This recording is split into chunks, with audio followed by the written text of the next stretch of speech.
Hello, everyone, and welcome to the 30th episode of Cruel Justice. We have made it 30 episodes. So today we want to take this episode and reflect back on some of the things that's done happened so far here in 2021. I have a good friend of mine and a director of communication here at Witness, and it's Ms. Jennie Sheeks here today. And we're just going to fill you up with some of this information and tell you how you can get involved, and because we really need people to actually get involved. Jennie, could you tell the people who you are and the great things you do? Sure. Hi, everybody. So I'm Jenny. I think I've been on the show before. Jennie Sheeks. I'm the Director of Development and Communications for Witness to Innocence for, I think, a little over 4 years now. And I'm happy to be here with you, Herman, in this show every weekend or every other week. Is so awesome bringing different issues of Could you death. tell the people who you are? Sorry about that. Sorry Oh, about that. no, Go ahead. got you. Great things you do. Let's see. Okay. So, basically, what I've been doing lately is dealing with a lot of ways that people can take action on different campaigns. You know, what the mission of Witness to Innocence is to use the stories of death row exonerees and, the moral authority of y'all's voices to go out and change people's hearts and minds and change legislators' minds about the death penalty, try to stop executions wherever they're trying to happen, and to try to abolish the death penalty in every state that still has it and at the federal level. And so we've been very active in a lot of campaigns supporting our state partners and supporting the clemency um, or exoneration campaigns for people who are currently on death row. So we want to tell you a little bit more about that today. That's what I'm thinking about. How are you today, Herman? I'm actually I feel energetic. I've heard a couple of great news today.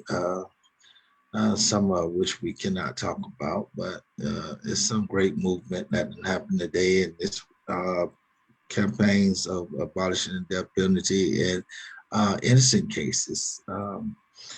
And I feel very uh, achieving today. I Mm-hmm. guess I don't know if I'm making up a word right there or whatever, but I mean, I feel like I'm achieving real good today. And I just want people to understand that, you know, to some people, Cruel Justice is a show that comes on Facebook. But to me, I feel like this is a show that we spread our way of giving back and operating through this terrible time of COVID pandemic.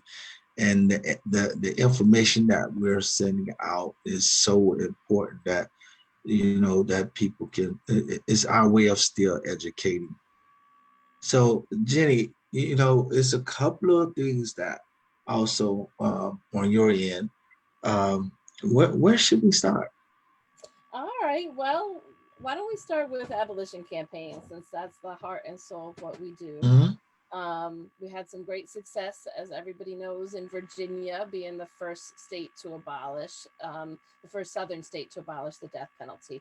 And I think that just really shows the momentum that's happening in the country where where fewer and fewer people think the death penalty makes any sense. And we have more even conservative and Republican folks saying, listen, this is not a something we get it right in terms of who's even being convicted in the first place, and it's very wasteful and costly. So all the different reasons, whether it's the moral or religious reasons not to have the death penalty, or whether it's really pragmatic that it doesn't deter crime and that it's costly and biased and racist, all the reasons are really gaining a lot of traction, and we're having a lot of success in many states. So right now, there's three campaigns we want to tell people about. Maybe we can look at what we have on our website. So we've really been trying to make sure the Witness to Innocence website is a place where on the news feed you can find all the up-to-date information of stuff that's going on and any important calls to action. And we actually have two sections under Take Action on our website. One is for abolition campaigns and one is for active cases. So everybody can always find ways to plug in, sign petitions, and get involved. So this is the active cases, but let's actually start with the abolition campaigns. If we can go over to the, if you see there, so Take Action, and then we're going to scroll down to abolition campaigns.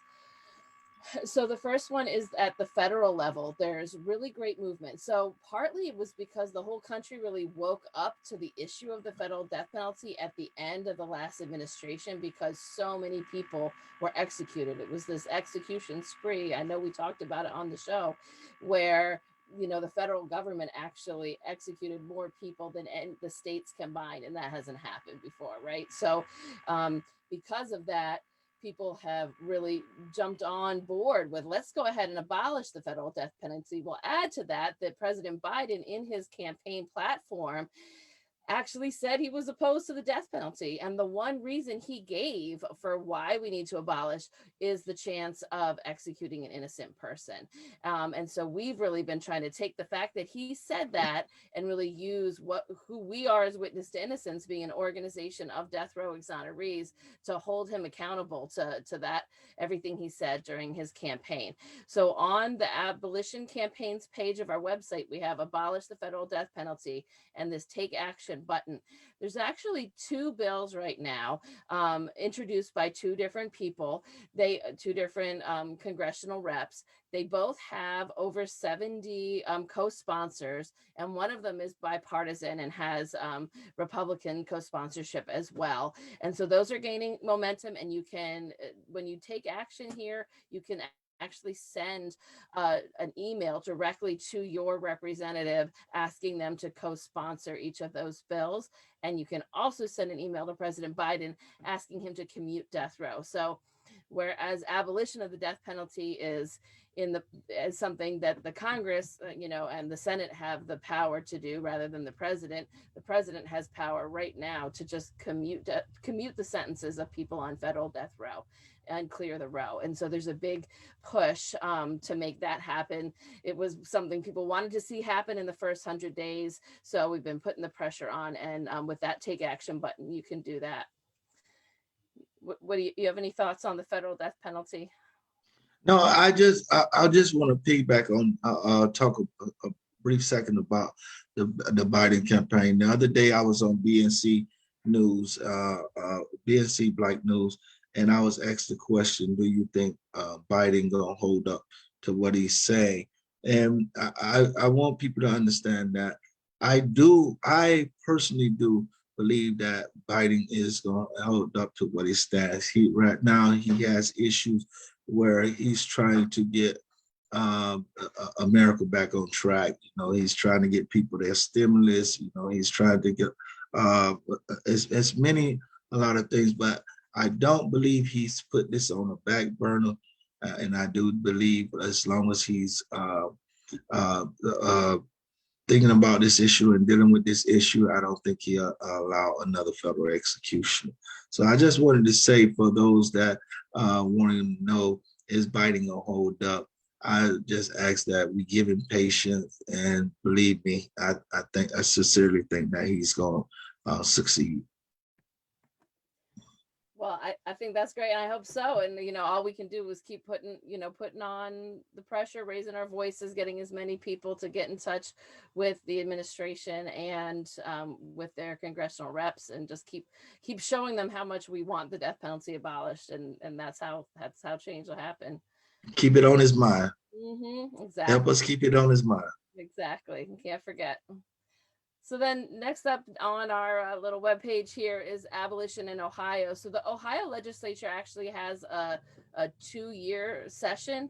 So we have a little bit more time to move a bill through. And so there's a really coordinated effort there with a 2-year game plan. And our board chair, Kwame Ajamu, who's been on the show here, he's from Ohio, and he's been really integral to that campaign, a part of the strategy and participating. That's a photo of him there in Ohio. And the exoneree voice is really important as well in Ohio, because there are so many exonerees in Ohio. as there are in Florida. Florida definitely has the most death row exonerees of any state. What is it, 30 now, I think? Yes, about be 31. About to be 31. What number were you, Herman, in Florida? I was 23. I hate saying that number because I feel like I'm getting old now. Because now it's up to 30. That's funny. That's funny. Well, that's how you can count the years, right? Yes, yes. Better count. Well, so in Ohio, for every 5 people executed, 1 person was exonerated. So whereas nationally, the number right now, the statistic is for every 8 people executed, 1 person has been exonerated. So it's definitely a tighter ratio there in Ohio, and it really shows the fallibility of convictions in capital cases in Ohio. So the current repeal bill that they have has great bipartisan support. And an opinion poll that came out in January showed that 59% of Ohioans would rather have life without parole than capital punishment. So there's really, Ohioans are ready to abolish the death penalty. And there's been some movement as well, where the governor in the beginning of the year signed a bill into law that would ban the execution of people who were severely mentally ill at the time of the crime. So, every time we can chip away at the death penalty, at the same time that we're working for outright abolition, we can chip away and pull away different, save people's lives, get people off of the chance of being executed. That's a success. Like you said, the feeling like we've achieved things and accomplishments every day, every little bit we can.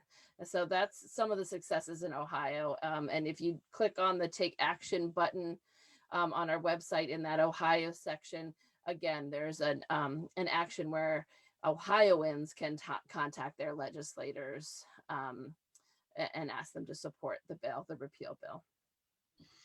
I just want to add to this. People, if you notice that as these things are happening, one of the reasons that we are making this change and being able to actually reach the mile markers, and like she say, it may be a little bit chipping at a time.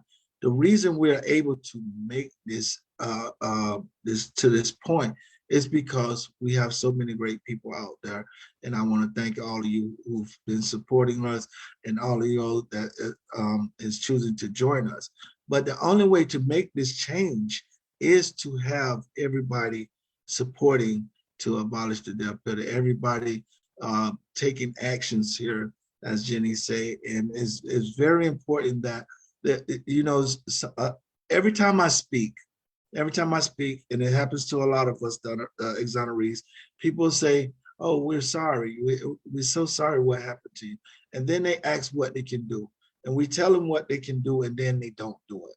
And that's like a slap in the face to us, because it's very emotional for us to sit there and tell our story. But if we do believe if it's one person, if that one person is you, to just go on and take action, on our Witness the Innocent website, witnessinnocent.org, that your one signature can really make a difference. Believe it or not, it can make a difference. Back to you, Jennie. No, I absolutely agree with you. And I think, I get little email alerts every time somebody does take an action. When we put a petition out there, we put an ask for support out there, I get little alerts. So maybe I get a more positive picture of how much people really are listening to what you're saying and are taking action, because I get overwhelmed sometimes by how many little pings I'm getting on my phone because somebody new just signed up for our newsletter, somebody new just signed a petition or contacted their legislator. So I feel like there's a lot of momentum right now that's really exciting, and we're reaching new people every day. So we got to keep that momentum rolling though. So that On that note, though, we have some bad news that just came out this evening. Right before we started the show, we got a press release out of Nevada. So Nevada was looking really hopeful for abolition this year. Our member, Ray Crone, who's our co-founder and exoneree from who was wrongfully convicted and sentenced to death in Arizona, he went and testified to the legislature, well, online testified virtually. And it looked like it got a really good vote, I think, in the Senate. Or I have to look at my details here.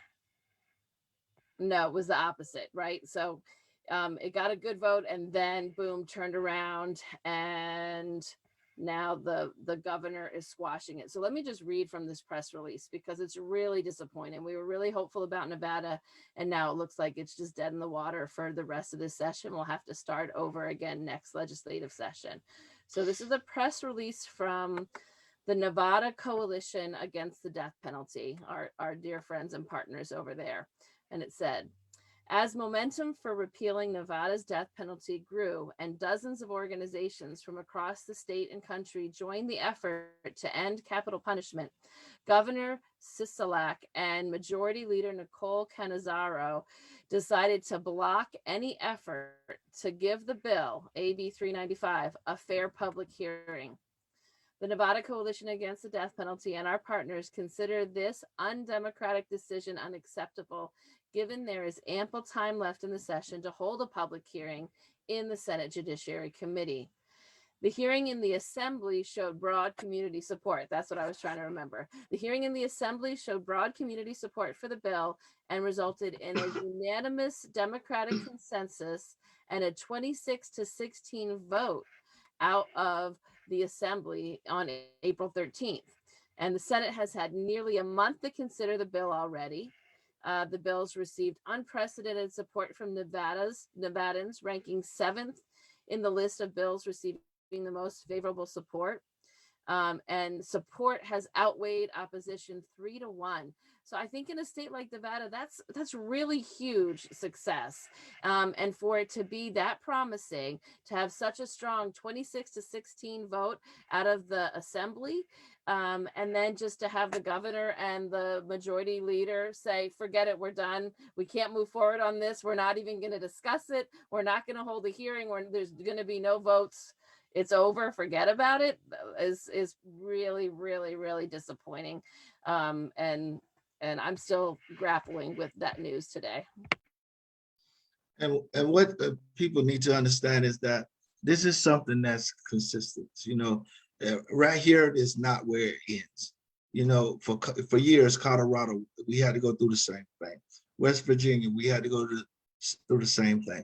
Each state, we have to go through the same thing, constantly coming back every year, and building more. So even though we have a bad response this time, look at the great achievement that we made and know that next year we'll be back again, or next session that we introduce this bill back again and back again.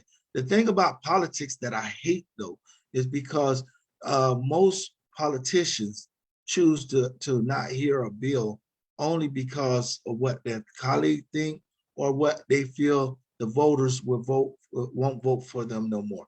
They use it as the death penalty as not a way of justice, but a way of revenge. You have family members of the victim that choose not to seek death penalty on the defendant, and the state still seek death. That's not justice. Who is the justice for? No, it's done as a political game, and that's how they win some of the votes. But what they don't know, if you would have paid attention to what Jennie was saying, we got some of the greatest people changing over. For instance, we have the conservatives changing over.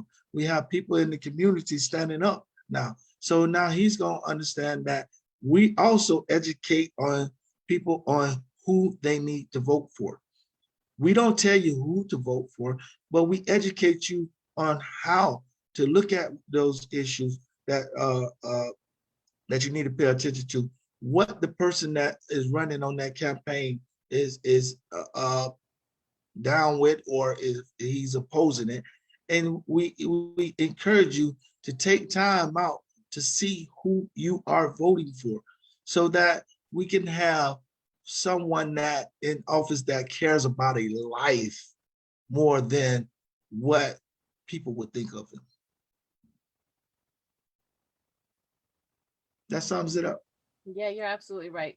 Absolutely right. And I mean, DAs are so important. We always say pay attention to who's running for DA and who's running for judge, because if the prosecutors, the state's attorney, the DAs aren't seeking death, we're not going to be filling up death row. If the judges, have a more rational way of looking at cases rather than a politicized way of looking at cases, that will impact it. So pay attention to those races. Now, I wasn't going to talk about Florida, but because your head is peeking up at the bottom of the screen, I think we might as well talk about Florida right quick. There's no new news out of Florida. It's going to be, a long haul to get to abolition in Florida. But I think that, if we have a good strategy in place, which I know Floridians, FADP has a real good plan. I know you're on the board there and you guys are on top of it. So we do have a petition or a legislative action you can sign there if you go to the Take Action. And that photo of our dear friend, you, Mr. Herman Lindsey, and I see Derek, and I know that that's Juan behind you, even though you can't see. That was from when you guys were in Tallahassee fighting for James Daly's life and calling for a stay of execution, which he ended up getting. And we don't need to go into all of his case, but that was an important day. I know you got more media than anything that we've ever done about the death penalty in Florida before that day. So I know it had an impact. And the next show, I want to add that the next show, we will have Mark Elliott on here on the show with us from FADP, and we will be giving an update. And that next show is the 27th. It's a lot of great movement is about. I mean, we're actually about ready to get down here in Florida because the governor is lifting the bans in the executive orders and stuff like that. So we'll be able to move around more people getting the COVID shot. So we'll be able to move around, and we'll actually be able to do more in-person things, which has a powerful effect of getting supporters and getting legislators to look at things in a different view. So I'm very excited about we're being able to move forward now after this pandemic, and that things are back, getting back open, and I think our results will be a whole lot better this year. Yeah, absolutely. Well, that's great. You'll get an update on the case next show with Mark. That'll be excellent. I think before, the last thing I wanted to do would be to just run through some active cases if people want to support people who are on death row right now. There's 3 cases we want to highlight that have some news. But always check out our active cases pages. You always have here at the top of the page the 3 upcoming executions. There aren't always calls to action. Sometimes there isn't anything from the legal team or the advocates, but we try to keep this up to date. And when there is action to take, we put it here. Right now, there's a big clemency campaign for Quinn Jones. His execution is set for Monday. I'm sorry. The decision will be made on Monday. His execution is set for the 19th, which is Wednesday, maybe? I think. So the clemency campaign for him is full force. We have a petition. There's a change.org petition. That button there, the Take Action, will take you to his campaign website, the change.org petition, and a video. His story is a really sad one. So I'm just, it's not an innocence case. I think we can finish up later talking about our innocence cases. This is not an innocence case. He isn't claiming his innocence. He takes, he accepts his guilt. He's full of remorse and regret for the crime that took place. And it's a sad story. He was 20 years old. He was suffering from addiction and other issues, and he ended up killing his own great aunt. And he's been on death row for 20 years. He's grown up, he's changed as a person, and his family members are also the victim's family, right? His family is also the victim's family, and they have forgiven him, and they don't want him to be executed, and they feel that to execute him would just be to cause them more pain and more loss. And so that's what the clemency campaign is about with his case. And please take action. There is not a lot of time. Like I said, today's Thursday, that the board will be making a decision on Monday. So we really need to let them hear our voice and know how many people are really rooting for him to not be killed and to be allowed to continue whatever positive things he can do with his life, while incarcerated. He is not asking for clemency, to be released, anything like that. He just doesn't want to die. He wants to be allowed to continue his life, which to me makes a lot of sense. I don't know what you have to say on that, Herman. I just want to point out, this is a prime example of what we was talking about, is that the death penalty is not used for justice. It's used for a way of revenge or political reasons. Here's a man that's, he's not arguing that he's innocent or anything like that. He's just asking for clemency on his life. And not only that, the family is also asking, for his life to be spared. What justice is it to actually take this man's life? And you're going to create more pain by taking his life throughout his family. They already had one bad incident. Why not save him and prevent another bad incident? But to some, and one of the things I hate is that I shouldn't take a standpoint like this, but I hate the Texas method over there. Texas seem like they just do not want to do real justice over there in Texas. They seem like we having so many cases coming out of Texas where we have innocent claims, the governor ignoring it. People shouldn't be executed. He's still choosing to execute.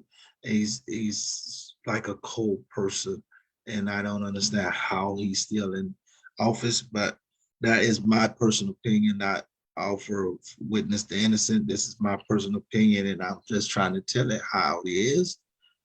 Because if you look at it, why this man's life cannot be spared? The family lost one. Actually, they lost two. They lost one by death, one by incarceration. So now, here it is, years later, they're asking. They was able to forgive. The family was able to forgive and move forward. Why execute and start it all over? So I just wanted to bring that out, that this is a prime example where they say they use the death penalty for justice, and this is not justice. This is an act of revenge or political move. And we do need your support, even if you could just sign a petition and pass it on to a friend and ask them to sign a petition, because we're working on a short time and this man's life depends on it. Yeah, definitely share it far and wide. Share it with as many people as you can.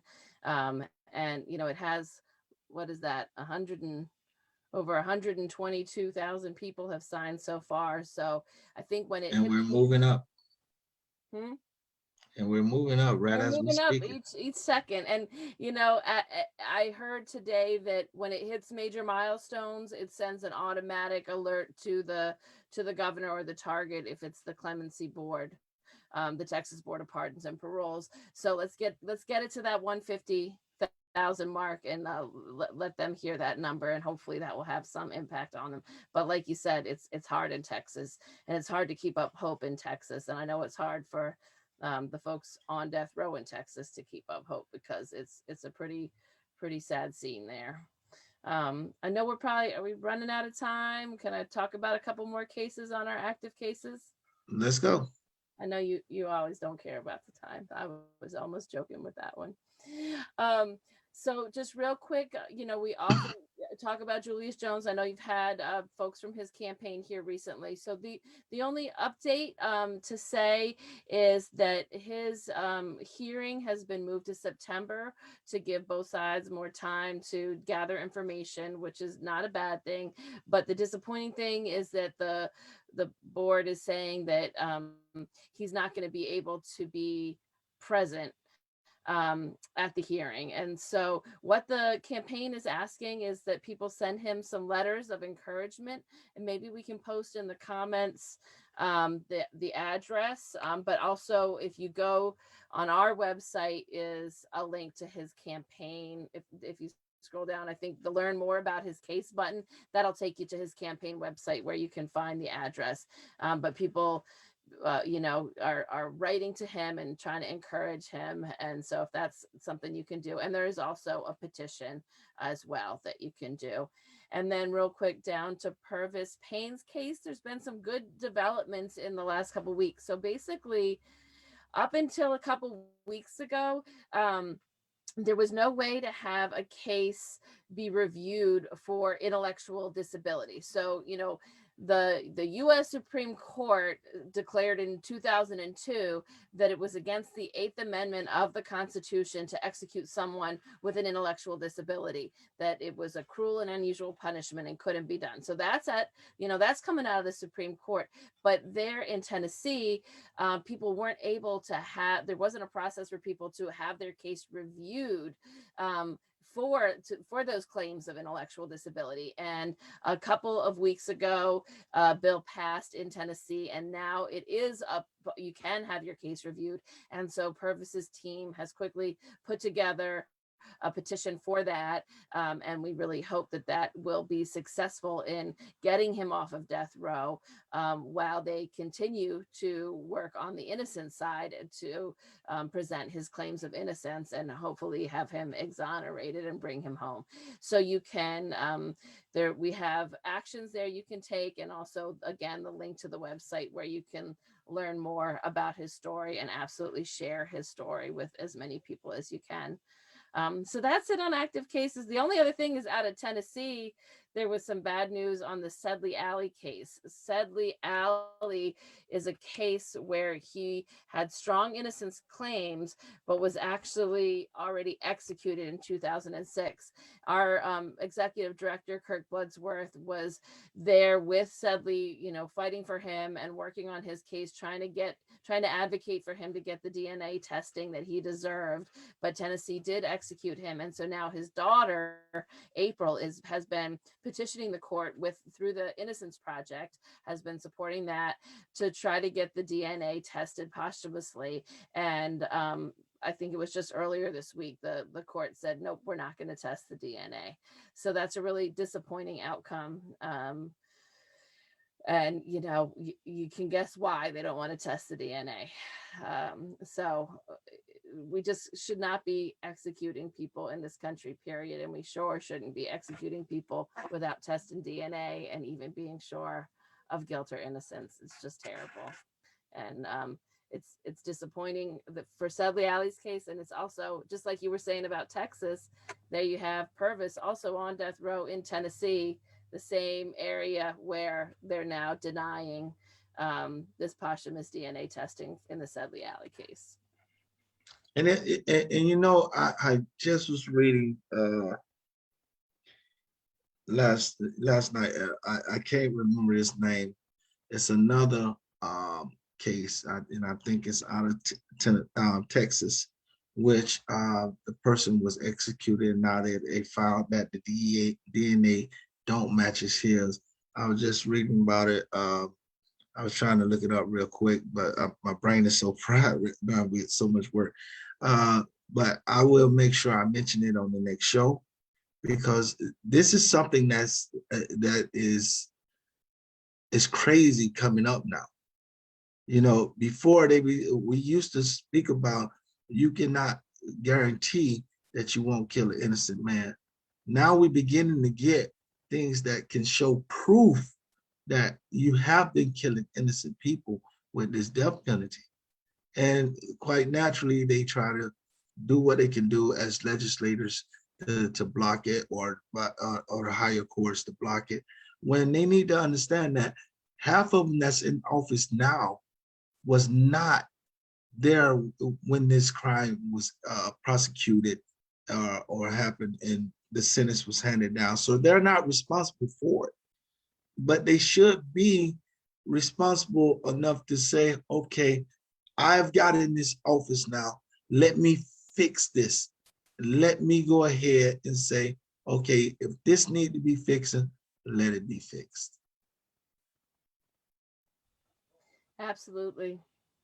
Maybe we should show everybody the donate page before we leave. Oops, the screen share just stopped. Well, I was going to say, that's the other thing people can always do. There's two different ways or different types of support that people can give that really can keep all this work going. One is to give a general donation, which is that top donate button, to help the death row exonerees of witness to innocence keep up what they're doing. And, death row exonerees and the issue of innocence have been a pivotal part of every state campaign that has abolished the death penalty, actually in the last 18 years. So, it's a really solid investment.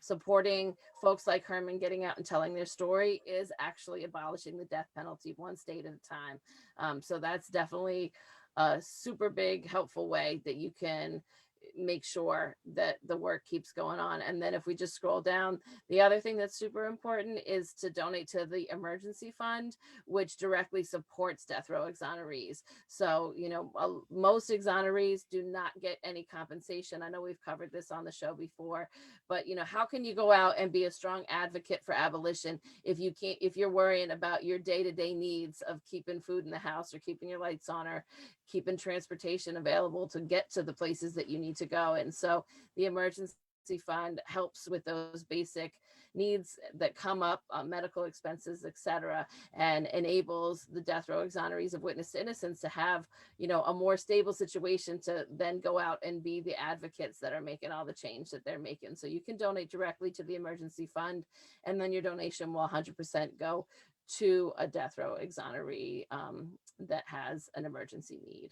So that's a little plug. Please make a gift.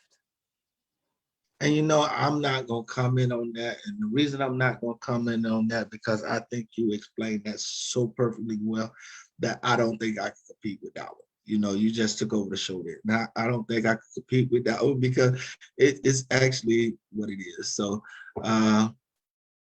with that being said, I thank everybody for coming. And is there anything else that we need to address before we leave? Because I got some address, but I want to make sure you. No, I don't have anything else other than being Okay. super grateful to you for doing this show, and thank you for having me on tonight to plug all the different ways people can join us in this work. What I want to address is the fact that I want everybody to know that Witness to Innocent has the most greatest staff in any company in the world to me. Honestly, I am so proud of it. All of the information that's there, our staff put it together, and they're constantly working. True enough, us exonerees are like face, and we go out and speak, but it's actually a team effort. We couldn't do and be who we are without our staff. I mean, for instance, I get phone calls and people want me to speak and things, and I'm not sure what to do or what they are or whatever, and I can call up on my staff, especially my Jennie, Rep Justice. No, I have my Jennie, and I have somebody there that's going to look out for my best interests when I'm speaking, when I'm traveling. Allison, Chloe, Tricia, Carol, our executive director, who's Kurt Bloodworth. He's a exoneree, but he's still a staff. I think a staff. He's an executive director.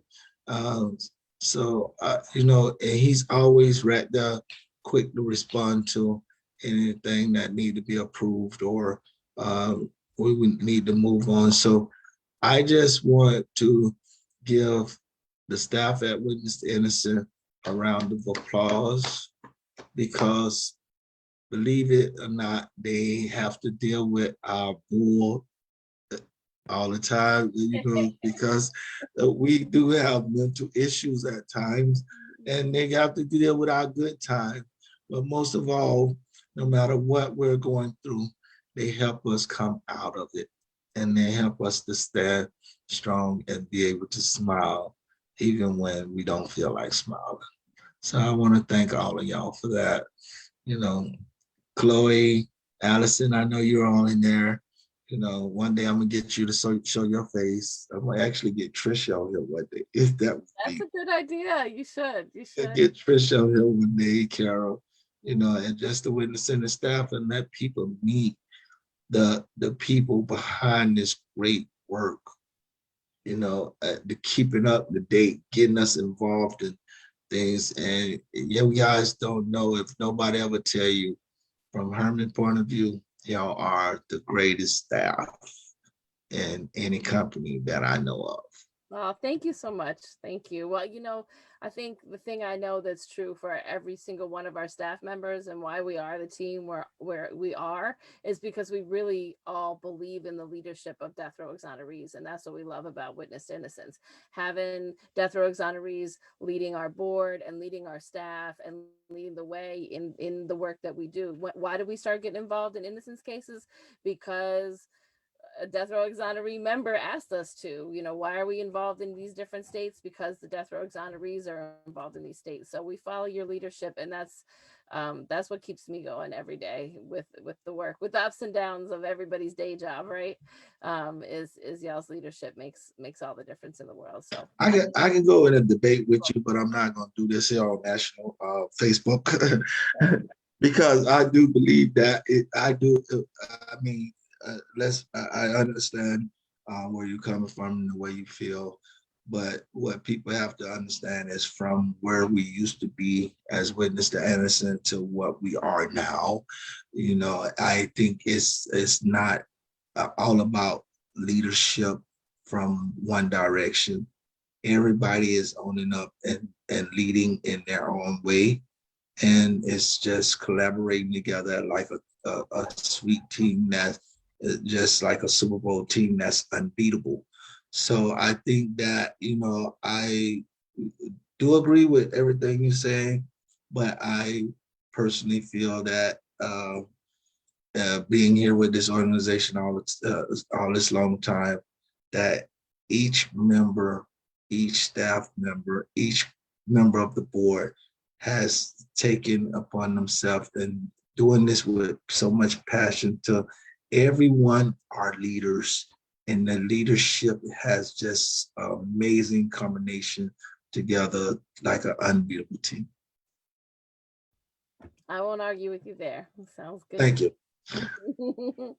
Thank you. So with that being said, I'm going to end this episode, this 30th episode. We made it 30 episode, and we get a lot of views. When we first decided to make this show possible, me, Jennie, and a couple of others, brain boggling. We didn't think it was going to turn out as great as it did, but it's starting to pick back up again too, because we had to switch. But we want to thank all the people that do take times out to watch our videos and pass them on and things like that. And I would like to say thank you to the chairman of the board, and our board members and executive director. And I want to say till next Thursday, May 27th, 7 p.m. So long.